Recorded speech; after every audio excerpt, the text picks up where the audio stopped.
출애굽기 말씀입니다. 출애굽기 21장 33절에서 36절까지 말씀입니다.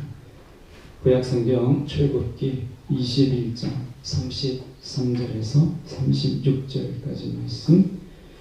사람이 부동이를 열어 두거나 부동이를 파고 덮지 아니하므로 소나 나귀가 거기에 빠지면 그 부동이 주인이 잘 벗어나여 짐승의 임자에게 돈을 줄 것이요 죽은 것은 그가 차지할 것이니라.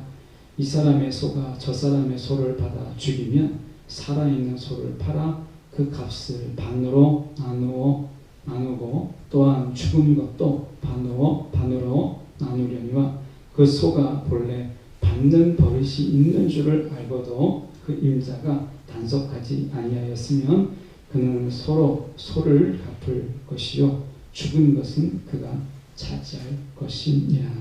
아멘. 오늘 이 말씀 가지고 버릇이라고 하는 제목으로 함께 말씀을 나누기를 원합니다.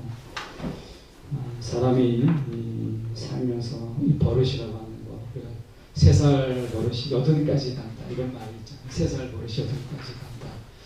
그만큼 버릇이라고 하는 것이 우리 가운데 굉장히 중요한 역할을 한다는 거예요. 사람이 죄라고 하는 것도 보면 이게 이제 버릇이라고 하는 것이라고 볼 수 있는데, 어쨌든 우리가 가지는 이런 버릇이 돌아보면서 우리가 어떤 버릇이 있는지, 또 우리가 어떤 버릇을 좀 우리가 가져야 되는가라고 하는 부분 속에서 좀 보려고 합니다. 오늘 말씀을 통해서 생각해 보려고 하는 것은, 우리가 손버릇이라고 하는 말 있잖아요. 이게 이제 좋은 의미는 아니잖아요. 나쁜 의미로 있는데, 우리가 이런 손버릇 말고 좀 더 좋은 이런 어떤 버릇들을 좀 생각해 보면서 우리가 이 삶을 좀 고민해 보는 이런 시간을 가지기를 원합니다. 33절의 말씀에 보면 사람이 부동이를 열어두거나 부동이를 파고 덮지 아니하므로 이렇게 돼 있어요. 그러니까 부동이를 팠으면 뚜껑을 덮어놓거나 사람들이 다니지 않도록 주의를 조치해야 되잖아요. 또는 이게 부동이를 열어놓으면 소나 아니면 나귀가 거기에 빠지게 될 수도 있고 사람이 빠질 수도 있으니까 덮어놓고 뭔가 주의 표지판을 만들어 둬야 되잖아요. 근데 그렇게 하지 않는 것, 이것은 단순하게 우리가 부주의한 것이다 라고 볼 수도 있지만, 좀 더 이야기하면 다른 사람에 대한 배려가 부족한 거예요. 배려. 다른 사람에 대한 배려가 부족한 거. 죄가 무엇이냐라고 이야기할 때 여러 가지로 정의할 수 있는데, 죄는 부족이에요. 자, 에덴 동산을 생각해 보시죠. 에덴 동산이 있는데 하나님이 선악을 알게 하는 나무의 열매는 먹지 말라. 먹으면 너가 정령 죽으리라. 반드시 죽을 것이다. 이렇게 얘기했잖아요. 하나님의 경고가 있었잖아요. 그러면 먹지 말아야죠. 근데 아담이 어떻게 했어요? 그 경고를 사단이 정령 죽을까 하노라. 죽지 않을 수도 있다. 뭐 이렇게 얘기하니까 그가 선악을 알게 한 다음에 열매를 먹었잖아요. 그러니까 어떻게 보면 하나님의 경고를 귀담아 듣는 게 지혜인데, 아담은 하나님의 경고를 무시했어요. 그러니까 지혜가 부족한 거예요. 이게 죄예요. 또한 그것만 끝난 게 아니라 선악을 알게 한 나무의 열매를 먹었잖아요. 그러니까 순종이 부족한 것이 죄입니다. 그러니까 부족한 게 죄예요. 죄의 부족이, 지혜의 부족이 죄고, 사랑의, 우리가 순종의 부족이 죄예요. 사랑의 부족도 죄입니다. 그러니까 부족한 게 죄예요. 예수님께서, 하나님께서 말씀하시기를 내가 온전하니 너희도 온전하라 이렇게 내가 온전하니 너희도 온전하라 이렇게 말씀하세요. 이거 부족하지 말라는 거죠. 야고보서 말씀에 보면 지혜가 부족하거든 하나님께 지혜를 구하라. 꾸짖지 아니하시는 그분께서 주시겠다는 거잖아요. 그러니까 정말 죄가 뭐냐면 우리의 부족이 죄죠. 죄의, 우리가 어떻게 보면 지혜의 부족이 죄잖아요. 근데 더 큰 죄는 뭐냐면 부족을 알면서도 하나님께 구하여 채우지 않는 것은 더 큰 죄예요. 지혜가 없잖아요. 그러면 없는 걸 알았어요. 그러면 내가 하나님께 지혜를 구하는 거죠. 왜냐하면 하나님은 꾸짖지 아니하시고 우리 가운데 주시는 분이시니까. 그럼 어떻게 해야 되겠어요? 그분께 구해서 채워야 되는 거죠. 그냥 부족하다고 해서 놔두면 그게 더 큰 죄예요. 내가 순종할 능력이 없어요. 우리가 완전히 순종하지 못하잖아요. 사람은 어떻게 다 순종하겠어? 사람이니까 순종하지 못하는 거야. 다 그렇게 사니까. 이게 죄예요. 이게 더 큰 죄입니다. 내가 순종하지 못하기 때문에 하나님, 내가 순종한 마음을 주세요. 하나님, 내가 순종할 능력을 주세요 라고 하나님께 구하는 것, 그 부족을 채우는 것, 이게 죄를 이기는 거죠. 내가 부족하기 때문에, 나는 그럴 수 없기 때문에 나는 그렇게 안 해 하는 것은 더 큰 죄예요. 다니엘서 5장 25절에 보면 느부갓네살의 그 아들 벨사살이죠. 바벨론의 왕이잖아요. 그러니까 이 벨사살에게 하나님의 손이 나타나서 벽에다가 써요. 뭐라고 썼냐면 메네메네 대겔 우바르신 이렇게 씁니다. 근데 메네메네라고 하는 것은 하나님이 지금 너를 이렇게 다 이렇게 보니까, 살펴보니까, 이제 너의 나라의 시대를 다 살펴보니까 이제 다 끝났다. 계산이 끝났다. 이 얘기예요. 근데 대겔, 이유가 뭐냐면, 왜 너의 나라가 끝났느냐? 지금 임금의 이 벨사살의 나라가 끝났다고 말씀하느냐? 대겔이라는 거예요. 대겔. 이 대겔이라는 말은 왕을 이제 하나님의 계량기에 올려놔봤더니, 하나님의 그 계산대에 올려놔봤더니 많이 부족하더라는 거예요. 그래서 우바르신, 다시 말하면 이 바벨론을 메대와 페르시아로 쪼개겠다, 이 말이거든요. 그래서 메네메네 대겔 우바르신이라고 그 벽에다 쓴 거예요. 왜 그렇게 나라를 쪼갰어요? 이 벨사살이 부족한 거예요. 하나님의 계량기에 올려놔봤더니 부족한 거예요.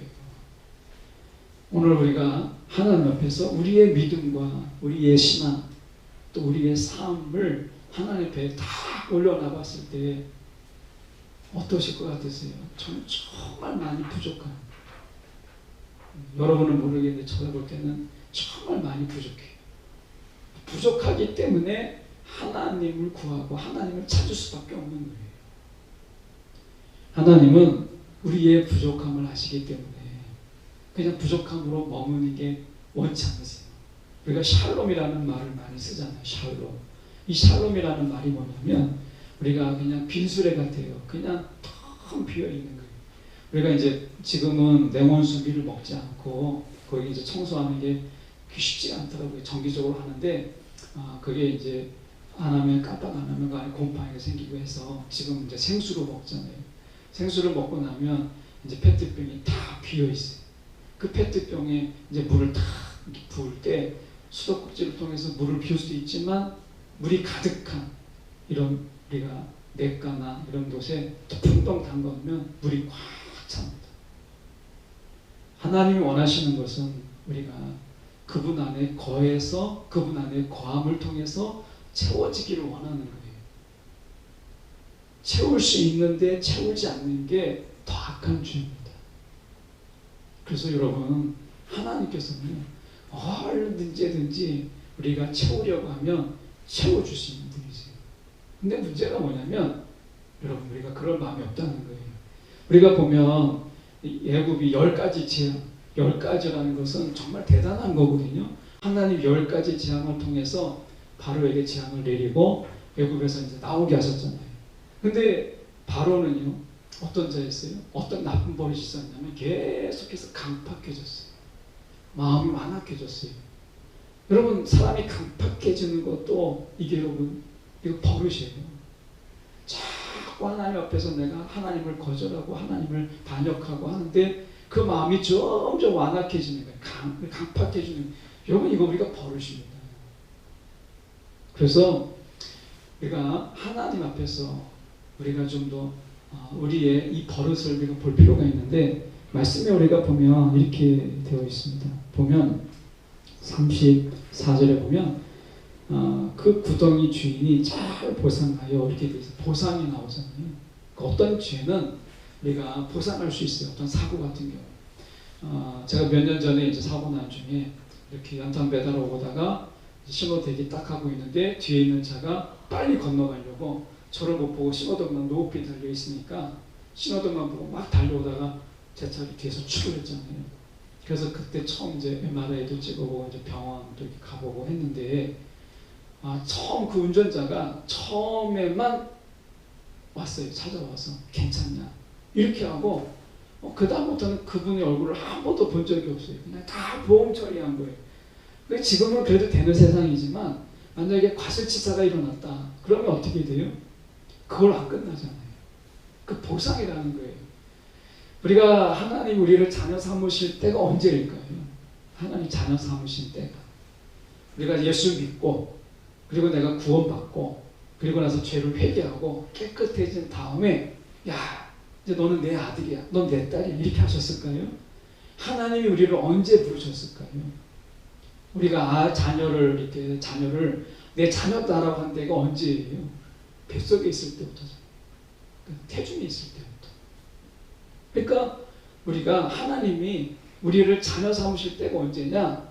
우리가 예수 믿고 나서 깨끗해진 다음에 우리가 회개하고 나서 죄 짓지 않을 때 그리고 죄 짓고 나서도 막 회개할 때 야 됐다 너 내 자녀다 이렇게 하지 않으셨어요. 사람도 태중에 있을 때 이미 우리가 하나님의 내 자녀다라고 얘기했던 것처럼 하나님께서는요 이미 우리가 존재하기 전부터 이미 하나님 태중에 있기 전부터 우리를 택하셔서 넌 내 자녀야 라고 얘기하셨어요. 제가 초등학교 3학년 때 어떤 일이 있었냐면 담임 선생님이 부모님을 모시고 와라 그러는 거예요. 부모님을 모시고. 그래서 저는 그때 어린 마음에 야 이거 상 주시려고 하는가 보다. 그래가지고 이제 부모님을 모시고 왔더니 나중에 이제 어머니가 오셨거든요. 그 어머니가 오셨는데 어머니가 와서 제가 여쭤봤죠. 어머니 왜 선생님이 부르셨어요? 했더니 저 상 주려고 그런 줄 알았더니 그게 아니라 제가 3학년 때인데 선생님한테 반말을 하더라는 거예요. 그 집에서도 엄마 아빠 밥 줘 이렇게 했던 습관이 학교에 가서 선생님한테 선생님 이거 뭐야? 이렇게 물어본 거죠. 그러니까 반말을 한 거예요. 그러니까 선생님이 너무 놀라가지고 이제 저희 어머니를 부르신 거예요. 그래서 이거 반말을 한다고. 그래서 그때 반말과 존댓말을 처음 알았어요. 정말 늦죠. 그러니까 이 존댓말을 해야 되는구나 라는 거를 이제 3학년 때 엄마가 불려가서 아는 거예요. 그런데 여러분 가만히 생각해 보세요. 부모는요 그 부끄러움의 자리 속에서도 자녀이라면 오는 게 부모예요. 자 하나님이 우리를 언제 자녀 삼으셨느냐? 다 깨끗해진 다음에 회개한 다음에 자녀 삼으신 게 아니라 이미 하나님께서는요 우리가 태어나기 전부터 하나님이 우리를 택하셨어요. 그리고 우리가 죄를 지었잖아요. 근데 죄를 지었을 때 우리가 말씀에 보면 36절 하반절에 보면 이렇게 되어 있습니다. 서로를 갚을 것이 이렇게 되어 있습니다. 서로를 갚을 것이다 이렇게 말씀이 있어요. 나를 갚을 죄를 지었어요. 제가 나를 갚아야 될 죄를 지었어요. 이거 엄청난 죄인 거죠. 그런데 하나님이 나를 세상에 부끄러워하지 아니하고 너는 내 자녀야 라고 말씀하시면서 하나님이 나를 갚아야 되는데 하나님이 나를 하나님으로 갚으신 사건이 십자가 사건인 거예요. 예수님을 내어주셨다라는 이야기는 자기 자신을 내어주는 것보다 더한 것이거든요. 그러니까 어떤 보상은 여러분 어떤 잘못은 내가 나로 갚아야만 될 수 있는 게 있잖아요. 살인 이런 거 생각해 보십시오. 그러면 죽은 자를 위해서 내가 죽어야 되는 거죠. 지금은 이제 살인 집행이 이제 많이 없는 편이지만 우리가 가장 기본적으로 봤을 때 살인은 살인으로 그리고 내가 나를 대신해서야만 나를 내줘야만 그게 보상이 되는 거잖아요. 그러니까 우리가 살인의 원래 근본 취지는 죽은 자를 내가 보상하기 위해서는 내가 죽어야 되는 거예요. 이게 이제 세상의 법이나 이런 부분들이 그런 어떤 이제 우리가 점점 이 사람의 법적으로 사형에 대한 부분들이 점점 이제 완화되고 돌아올 수 있는 기회를 주자라고 하는 어떤 인격적인 이런 처방들이 많다 보니까 여러분들 근본 취지는 내가 사람을 죽였으면 그게 결국 나로 보상을 해야 되는 거잖아요. 그러니까 우리가 죄를 지었어요. 그러면 그 죄는 나로 갚아야 되는 거예요. 근데 하나님이 우리를 부끄럽게 여기지 아니하시고 그래서 그분이 아버지로 우리 가운데 다가오셔서 하나님이 우리 아버지로 다가오셔서 우리를 보상하시는데 나를 보상하지 아니하시고 나를 하나님으로 보상하신 사건, 이것이 십자가의 사건이에요. 이것은 하나님 아버지가 언제부터 아버지였느냐? 내가 존재하기 전부터 그분은 우리의 아버지셨다는 거예요. 우리 아버지. 여러분, 부모라고 하는 것은 우리가 어떤 죄를 지어도 여러분 우리를 버리지 아니하고 우리를 위해서 변명하고 우리를 변호하는 자예요. 우리가 보혜사 성령 이렇게 얘기할 때 그 보혜사라고 하는 것은 여러분 우리 가운데 변호한다 의미도 갖고 있어요. 변호인, 돕는 자, 카운셀러 여러 의미가 있는데 그 중에 하나가 변호한다, 변호인이라는 뜻이에요. 하나님이요 우리를 변호하세요. 그분이 우리 아버지이세요. 세상에서 세상이 우리를 부끄러워하고 세상의 친구가 나를 부끄러워하고 다 나를 버릴 수 있지만 하나님 아버지는 우리를 버리지 않으세요. 그래서 예수님 십자가의 사건은 아직 내가 죄인 되었을 때 예수님께서 죽으신 사건이잖아요. 이 말이 뭐겠어요? 아직 죄인 되었을 때 이 말이 뭐겠어요? 하나님이 우리를 부끄러워하지 아니하고 아버지로서, 아빠로서 우리를 나로 보상해야 되는 이 엄청난 사건 속에서 예수로 나를 보상해 준 사건, 이게 십자가의 사건이고 십자가를 통해서 하나님은 말씀하죠. 사랑을 확증했다라고 말씀하세요. 이 말씀이 뭐겠어요? 우리의 부족을 채우시기를 기뻐하시는 아버지다 라고 하는 거예요.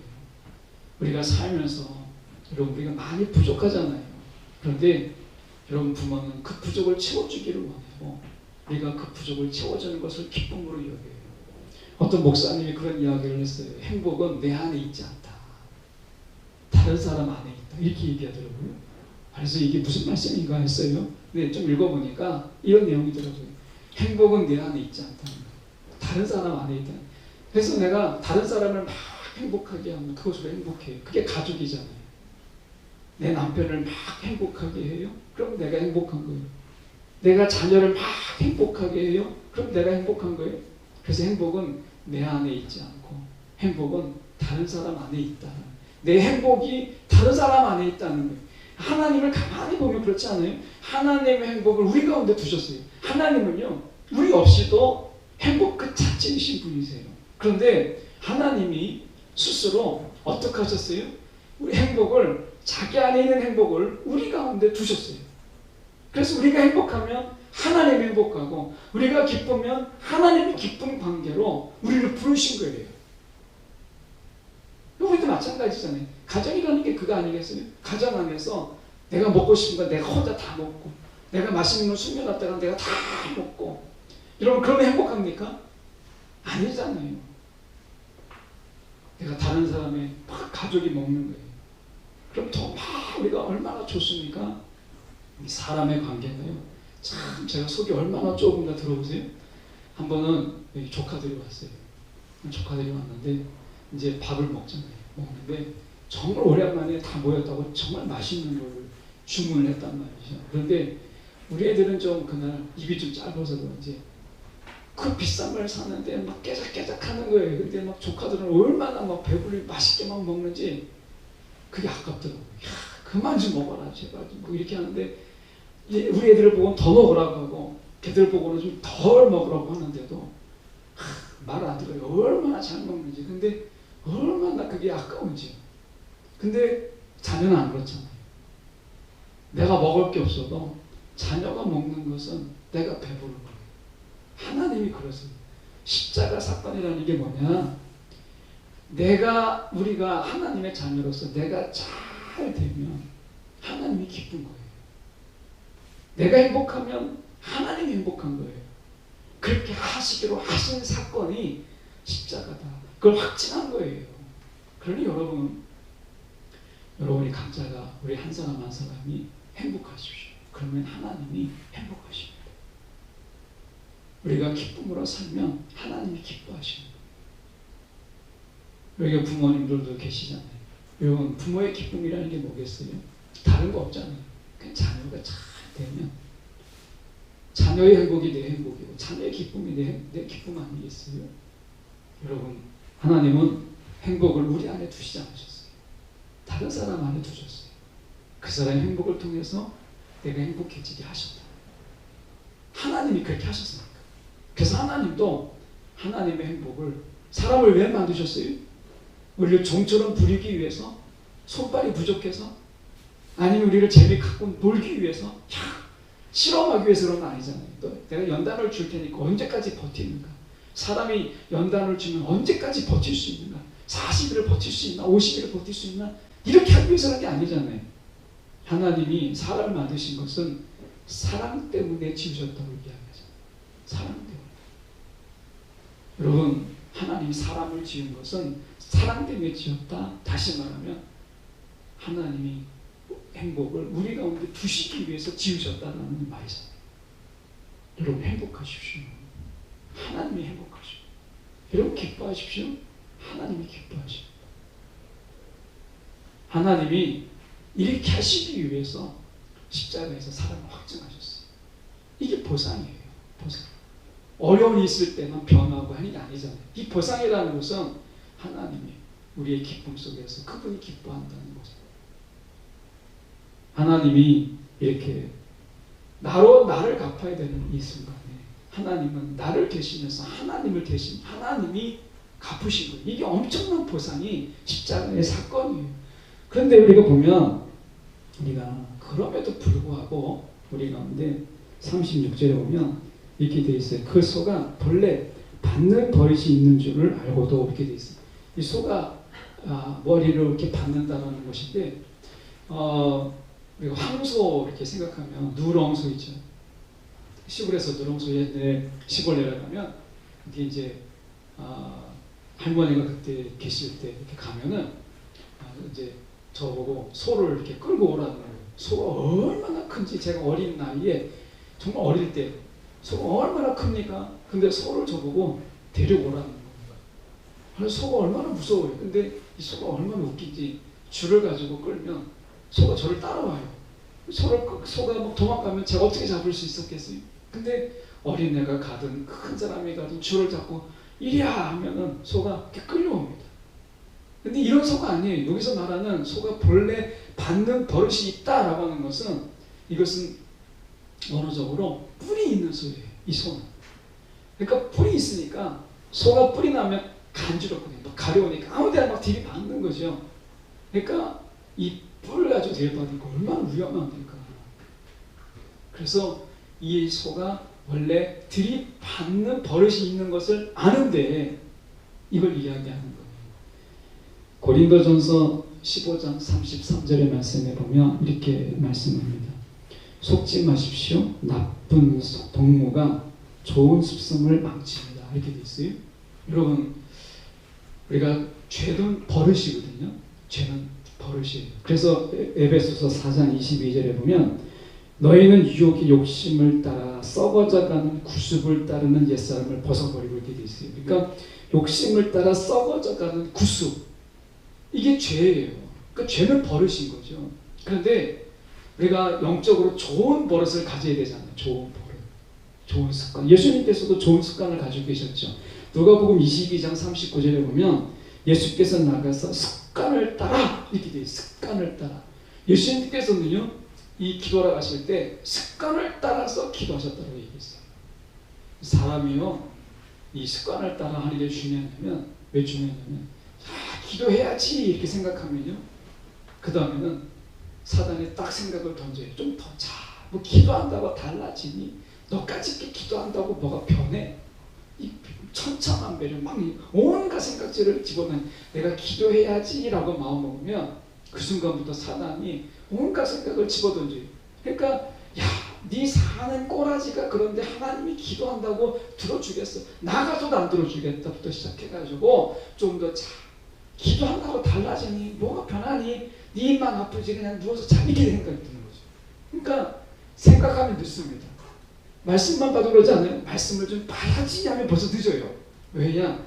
말씀을 봐야지 하면 눈이 침침해진 것 같고 괜히 보이지 않는 것 같고 머리가 아프띵한 것 같고 말씀을 내가 본다고 아나? 모르지? 이렇게 생각이 드니까 에이 오늘 덕자 이렇게 되는 거예요. 생각을 하면 늦습니다. 그럼 어느 때 가능하냐? 습관에 따라 기도하면 생각이 들어올 여지가 없어요.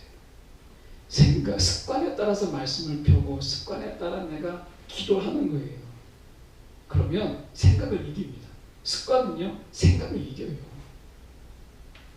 근데 생각하면 늦어요. 네. 그래서 우리가 고린도전서 15장 33절에 말씀하는 게, 여러분 기도를 여러분 습관을 갖기를 원하시면 이야기하는 게 좋은 친구를 사귀라는 거예요. 기도하는 친구를 사귀라는 거예요. 그러면 여러분 기도하게 됩니다. 예. 나쁜 친구를 사귀면 내가 기도하는 습관도 망쳐버려요. 그런데 내가 기도를 배우려고 하면 기도하는 친구를 사귀세요. 그러면 기도할 수 있어요. 내가 말씀을 읽고 싶으면 말씀을 늘 읽는 그런 사람을 사귀세요. 그러면 내가 말씀을 가까이 할 수 있어요. 우리가 운동이라는 게 그런 게죠. 러닝메이트라는 게 있잖아요. 막 달리는데 혼자 달리면 오래 못 가거든요. 근데 러닝메이트를 줘서 같이 달리면 오래까지 같이 갈 수 있잖아요. 여러분 운동할 때도 혼자가 어려워요. 같이 하는 게 필요하잖아요. 그러니까 여러분이 좋은 습관, 영적인 습관을 위해서는 여러분 좋은 친구를 사귀세요.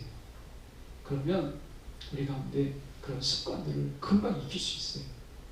여러분 기도하기 원하십니까? 그렇다면 내가 기도해야지 하지 말고 기도하는 친구와 가까이 하십시오.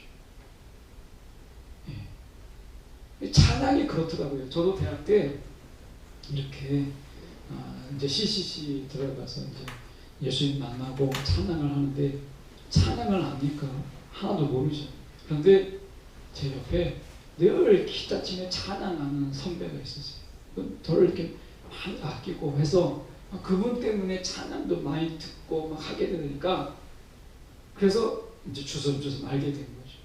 여러분 내가 조금 친구를 사귀는 것만큼 귀한 게 없어요. 그래서 여기서 하나 봐야 될 게 무엇이냐면, 아까 읽었던 에베소서 4장 22절에 말씀해 보면, 너희는 유혹의 욕심을 따라 썩어져가는 구습을 버리라 이렇게 있지 않습니까? 성경을 가만히 보면 구습을 버려라 이렇게 있지 않고 구습을 따르는 옛사람을 버리라고 얘기해요. 이건 굉장히 중요한 말씀입니다. 습관을 버리라는 게 아니라 습관을 따르는 옛사람을 버리라는 거예요. 옛사람을 버리라는 거예요. 사람을 버리라는 겁니다. 옛사람을 버리라는 거예요. 놀랍지 않습니까? 우리가 생각할 때는 그냥 잘못된 습관, 옛날 습관, 유혹을 따르는 습관을 버리면 될 것 같은데, 성경은 그렇게 말하지 않고 사도 바울은 그렇게 말하지 않아요. 이 유혹을 따르는 구습, 이 구습을 우리가 따르는 옛사람을 버리라는 거예요. 사람을 버리라는 거예요. 사람을. 그리고 새 사람이 되라는 거예요. 보라 이전 것을 지나갔으니 이제 새 것이 되었도다. 새 사람이 되라는 거예요. 새 사람. 새 사람이 되지 않으면 여러분 옛사람은 여러분 우리가 습관을 버린다고 해서 되는 게 아니에요. 왜? 습관을 버린 것처럼 보이지만 유혹이 오면 유혹을 따라가는 이 본성을 우리가 막을 수가 없어요. 그래서 습관을 버리지 말고 옛사람을 버리라라고 얘기해요. 옛사람을 버리라. 이렇게 이야기합니다. 여러분 옛사람을 벗어버리세요. 새 사람을 입으세요. 제가 주중에 서울역을 갔다 왔는데, 서울역에 이제 미얀마 이제 요새 송금하기가 어렵잖아요. 그래서 미얀마 선교 때문에 어떻게 송금할 수 있는 방법이 좀 있을까 해서 이제 국내에서 미얀마 교회를 하시는 목사님이 계신데, 그 목사님을 만나서 이렇게 이야기를 나눴어요. 선교일 때문에. 근데 이제 그분은 이제 97년에 한국에 와서 이렇게 이제 미얀마 한국에서 이제 공부도 하고 그러면서 미얀마 성도들을 섬기더라고요. 근데 이 교회가 특징이 한국에서 이제 그 비자가 끝나면 다시 고국으로 돌아가는 거예요. 그러다 보니까 성도들이 자꾸 바뀌는 거예요. 훈련하다 보면 또 바뀌고 막 이렇게 어렵게 사역을 하고 계시더라고요. 근데 그분하고 만나서 이제 이야기하려고 가는 중에 제가 뭘 봤냐면, 그 서울역에 정말 노숙자가 많더라고요. 그러니까 저는 처음에 깜짝 놀랐어요. 여기저기 누워있다가 막 일어나는 거예요. 사람들이. 봤더니 노숙자들이. 근데 이분들이 한 분을 받으면 너무 마음이 아프더라고요. 한 분이 이 지하철 온풍기, 환풍기 위에 이렇게 딱 앉아 있는데, 지금 우리가 반팔 입고 막 그러잖아요. 가벼운 옷을 입잖아요. 그런데 이분은 겨울 옷을 입고 있는 거예요. 겨울 파카 옷을 입고 있더라고요. 그러니까 이분은 그 옷이 전부죠. 그러니까 밤에 추우면 그거 입고, 그리고 겨울 되면 그것으로 버틴 거잖아요. 그러니까 다른 옷이 없는 거예요. 그러니까 그 모습을 보면서, 야, 저 옷 하나 가지고 사계절을 이게 지낸다는 게 얼마나 어렵습니까? 우리가 아까 마라나타 이렇게 찬양을 드렸는데, 마라나타라는 게 뭐겠어요? 아멘 주여 어서 오시옵소서. 그러니까 그리스도의 계절, 그 완성된 그리스도의 계절을 우리가 기다리면서 우리가 부르는 노래잖아요. 여러분, 그날이 되면 우리의 부족의 모든 부분들이 다 채워지는 엄청난 기적이 일어나게 되는 거죠. 그런데 그 마라나타를 우리가 이제 주님 오심을 준비하면서, 그리스도의 오심을 준비하면서 우리가 벗어야 될 옷이 있어요. 옛사람의 옷을 버리고 그리스도의 계절에 맞는 새사람의 옷을 입어야 되는 것이에요. 그 새사람의 옷을 입는 게 어떤 의미가 있느냐, 이렇게 말씀합니다. 신명기 18장 9절의 말씀에 보니까 이렇게 되어 있어요. 하나님 여호와께서 주시는 땅에 들어가거든. 하나님이 주시는 땅에 들어가거든. 가나안 땅이잖아요. 자, 하나님이 땅을 주셨습니다. 그 땅에 들어가거든. 그 민족들의 더러운 습관을 본받지 마십시오. 이렇게 되어 있어요. 그 땅의 더러운 습관을 본받지 마십시오. 이렇게 되어 있습니다. 자, 생각해 보십시오. 하나님이 주신 땅입니다. 야, 그러면 그냥 가서 막 누리고 막 살면 될 것 같은데, 하나님이 경고를 주셨잖아요. 그 민족들의 더러운 습관을 우리가 따르지 말라. 이렇게 얘기합니다. 자, 가나안 정복은 뭐죠? 땅을 정복하는 게 아니라는 거예요. 하나님이 말씀하시는 게. 단순하게 그 땅을 정복하는 게 아니라 뭐를 정복하는 거예요? 버릇, 잘못된 습관을 정복하는 거예요. 이게 가나안 땅의 정복의 의미라는 거예요. 그러니까 가나안 땅을 그냥 점령하는 게 아니라, 가나안 땅의 습관을 만약에 가나안 땅에 들어갔는데 이스라엘 백성들이 그 더러운 습관을 그대로 따라하면 가나안 땅의 정복의 의미가 아무것도 의미가 없는 거예요. 왜? 그 땅의 더러운 습관은 그대로 남아있으니까. 그러니까 가나안 땅을 하나님 점령하게 하신 이유가 무엇이냐면, 그 땅의 그 더러운 습관들을 정복하는 것이죠. 이게 가나안 땅의 정복의 의미라는 거예요. 하나님이 우리를 이 땅에 보내셔서 이 땅의 더러운 습관들을 우리가 정복하게 하시잖아요. 주님 이름으로. 그래서 여러분 말씀에 36절에 가면 이렇게 말씀합니다. 소가 본래 받는 버릇이 있는 줄 알고도 그 임자가 단속하지 아니하며, 다시 말하면 컨트롤하지 않으면, 그러면 이 얘기가 나와요. 요한복음 16장 13절의 말씀에 보니까 이런 말씀이 있습니다. 성령은 우리가 어떤 역할을 하느냐, 진리 가운데로 인도하신다. 진리 가운데. 성령. 진리 가운데로 인도한다. 이렇게. 성령의 인도함을 받는 습관, 여러분, 버릇은 최고의 버릇이에요. 성령의 인도함을 받는 거. 한 분이 그런 얘기를 하시더라고요. 이렇게 이제 어떤 어려움이 있을 때, 힘든 일이 있을 때 성령이 어떻게 해야 되죠? 하나님 어떻게 해야 돼요? 이렇게 물으신다는 거예요. 여러분, 이게 참 귀한 습관이거든요. 성령의 인도함. 성령은 어디로 인도해요? 진리 가운데 인도하시죠. 여러분, 새 사람의 습관이, 이 특징이 무엇이냐? 옛사람의 습관과 새사람의 버릇이 완전히 다릅니다. 옛사람의 버릇은 뭐예요? 유혹을 따르는 구습을 쫓아가. 옛사람은. 그런데 새사람은 성령을 쫓아갑니다. 성령을 쫓아가요. 우리가 성령을 따르는 것이 새사람의 습관인 거예요. 이것을 통해서 우리가 이 시대에 우리가 버려야 될 더러운 습관을 이겨내는 거예요. 디도서 말씀에 보면 3장 14절에 이런 말씀이 있습니다. 디도서 3장 14절에 도움이 필요한 사람들에게 도움을 주는 습관을 길러야 된다. 이렇게 얘기해요. 남을 돕는 게 그냥 본성적으로 착한 사람이 있잖아요. 남을 잘 돕기를 좋아하는 사람. 그런데 하나님 말씀하실 때 다른 사람을 돕는 습관을 길러야 된다고 해요. 이렇게 보면 우리가 선한 사마리아인의 비유가 나오죠. 강도 만난 자가 있어. 근데 외인도 지나가고 서기관도 지나가고 뭐 종교 지도자들이 지나가는데 못 보지 않은 거예요. 왜요? 습관이 안 됐으니까. 남을 돕는 게 습관이 안 돼 있어요. 그러니 어떻게 봐도 못 본 척하는 거죠. 그런데 하나님이 기도서를 통해서 말씀하시는 거예요. 다른 사람을 도움이 필요한 사람들에게 도움을 주는 것도 습관이다라는 거예요. 습관. 이걸 기르라는 거예요. 성령이 우리 가운데 이런 거룩한 습관들을 우리를 통해서 기르기를 원하시는 거예요. 성령을 따라서. 그래서 어떻게? 이 시대의 더러운 습관을 이기게 하시는 거예요. 이게 여러분 하나님의 계획이라는 거예요. 오늘 우리 가운데 여러분 어떤 습관들이 있으십니까? 오늘 우리 가운데 버려야 될 습관들이 있잖아요. 근데 그 습관들, 우리가 이 습관들을 버리고 정말 가져야 될 습관들, 성령께 묻고 성령의 인도함을 받고 하는 것. 여러분 이것이 금방 하루 이틀에 되진 않아요. 그런데 말씀하잖아요.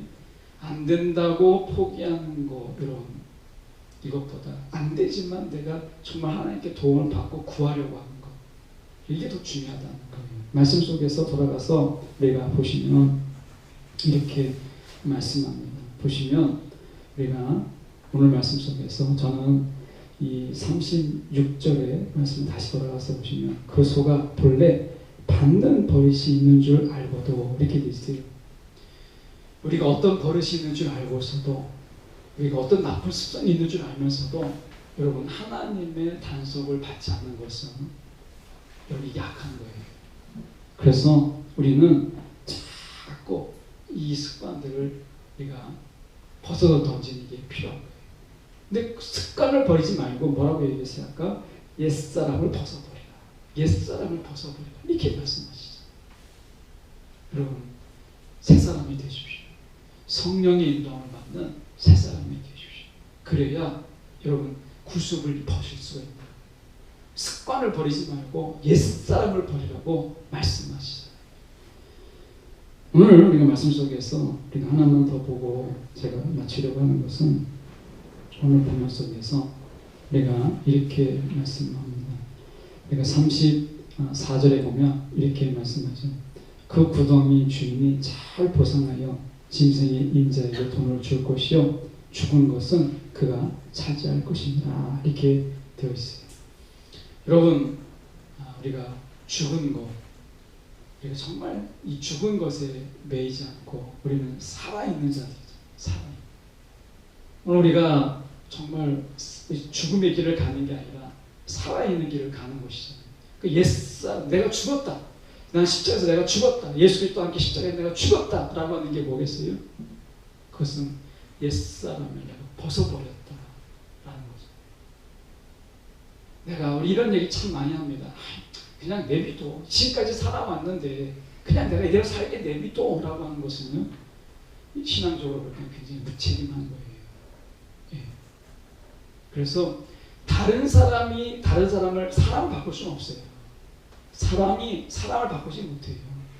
그런데 나는 바꿀 수 있잖아요. 사람이 사람을 바꾸지 못합니다. 정말 안 바뀌어요. 근데 나는 나를 바꿀 수 있잖아요. 나를 바꿀 수 있는 것은 유일하게 나예요. 어떻게? 성령의 인도를 하는 거예요. 옛사람을 버리는 것은 아무도 버리지 못하게 합니다. 여러분 우리가 살아오는 가운데 정말 우리가 나이가 든다라고 하는 것은 우리가 점점 더 자기 고집이 생긴다는 거예요. 자기 고집. 자기의 버릇이 생기는 거예요. 이건 아무도 바꿀 수가 없어요. 누가 바꿀 수 있겠어요? 근데 나는 바꿀 수 있다는 거예요. 다른 사람이 나를 바꾸지는 못해요. 그리고 그 싸움밖에 안 돼요. 그런데 나는 나를 바꿀 수 있어요. 내가 바꾼다는 게 아니라 내가 성령을 의지하면 바뀌니까. 여러분, 내가 그냥 지금까지 살았으니까 내비둬 라는 말은요, 신앙에서 무책임한 거예요. 내가 하나님 안에서 오늘 나를 바꿀 수 있다라고 하는 것을 여러분 확신하면서, 내가 오늘을 살더라도 내가 성령 안에서 작은 것 하나를 버릴 수 있고 바꿀 수 있다면 그게 의미가 있지 않겠습니까? 여러분, 바꿀 수 있는데 왜 안 바꾸세요? 오늘 우리가 다시 한번 우리가 옛사람을 좀 벗어버리고 새 사람으로 살아가는 것이 좀 필요하지 않겠습니까?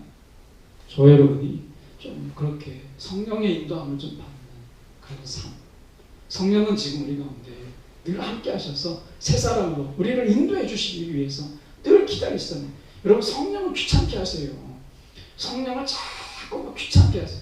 성령이 그 정말 좋아하시는 거예요. 우리가 성령이 뭘 좋아하느냐? 성령을 귀찮게 하는 거예요. 성령님 도와주세요. 성령님 이거 함께 해주세요. 성령님 어떻게 할까요? 자꾸 하는 거예요. 사람은 이걸 싫어하잖아요. 여러분, 성령은 이걸 좋아해요. 제가 이게 어머님 집에 이렇게 AI 인공지능을 이렇게 그 스피커 있잖아요. 이거를 했는데 제가 갈 때만 몇 번 쓰시고 안 쓰시는 거예요. 그래서 걔가 늘 놀아요. 노래도 틀어줄 수 있고 뭐 찬양도 틀어줄 수 있고 성경도 나오게 할 수 있는데 걔는 매일 제가 안 가는 날에는 하루 종일 아무것도 안 하고 놀아요. 근데 제가 가서 한번 불러주면 제 마음이 그래서 그런지 기계인데도 뭐 얼마나 반가워하는지 제가 불러주면 기계인데도 불구하고 그게 막 느껴질 정도예요. 얼마나 걔가 심심하겠어요. 근데 제가 막 불러주면 걔가 뭐 어떻게 할 줄 몰라요. 막 좋아해가지고 노래 한번 틀어줘 그러면 신나가지고 노래를 얼마나 세게 틀어주는지 막 그러거든요. 성령님이 그러세요. 여러분, 성령님을 귀찮게 하는 게 살아나는 거예요. 성령님 어떻게 할까요? 성령님 도와주세요. 성령님 나를 인도해 주세요. 하는 거예요. 여러분, 성령님을 돌게 하지 마세요. 성령님을 혼자 두지 마십시오. 새 사람은 자꾸 성령과 친해지는 거예요. 아까 말씀드렸죠. 고린도전서가 뭐라고 이야기했어요? 좋은 사람과 사귀게 되면 좋은 습관을 가져요. 성령과 사귀면 우리 가운데 좋은 습관들이 생깁니다. 성령과 친해지십시오. 그러면 내게 없던 습관들이 생기기 시작하는 거예요. 없던 습관들이. 습관을 만들려고 하지 말고 습관은요, 여러분 친해짐을 통해서 익히는 거예요. 성령과 가까이 하십시오. 그러면 내가 어느덧 순간에 내가 달라져 있는 나를 발견하게 돼요. 내가 이런 마음이 아니었던데 내 마음이 바뀌는 것을 보게 돼요. 오늘 저와 여러분이 말씀 하나, 내가 좋은 친구 하나 사귀는 것을 통해서 내게 좋은 습관을 가진 성령과 친해지는 저와 여러분 되기를 간절히 소망합니다. 여러분 믿으십시오. 성령은 예수 안에서 이미 저와 여러분 안에 있어요. 이거 믿으시죠? 이건 정말 믿으셔야 돼요. 난 성령이 내 안에 있는 줄 모르겠는데요. 난 느껴지질 않는데요. 라고 얘기하는데 여러분 불러보면 알아요. 인공지능도 가면은 스피커가 꺼져 있고 꺼져 있는데 뭐라고 부르면 지가 대답을 하거든요. 여러분, 성령이 내 안에 계신지 안 계신지 나 모르겠어요 하면 성령님하고 불러보시면 대답하십니다. 계십니다. 여러분, 우리 안에 성령이 계시면 믿으십시오. 이것은 하나님의 선물이에요. 여기에 불러주신 모든 자들에게 여러분 그 심령 안에 성령이 계십니다. 이 믿음이 있으셔야 돼요. 이것은 너무나 중요한 거예요. 성령이 저 여러분 가운데 함께 계시다. 여러분 오늘부터 불러보세요. 성령님 불러보세요. 대답하십니다. 그분이 인도해 주세요. 그분이 여러분에게 힘을 주시고 그분이 여러분에게 위로하시고 그리고 어느 순간에도 여러분 세상에서 우리의 변호사가 되시고 우리의 변명자가 되세요. 성령과 친해지는 저와 여러분, 세상에서 하나님 우리가 주신 최고의 버릇이 있다면 그것은 성령의 인도함을 받는 버릇이에요. 성령과 함께하는 버릇이 하나님 우리 가운데 가장 원하시는 최고의 버릇입니다. 세 사람의 가장 특징이기도 해요. 오늘 성령과 친밀해지는 저와 여러분 되기를 간절히 소망합니다. 기도하겠습니다.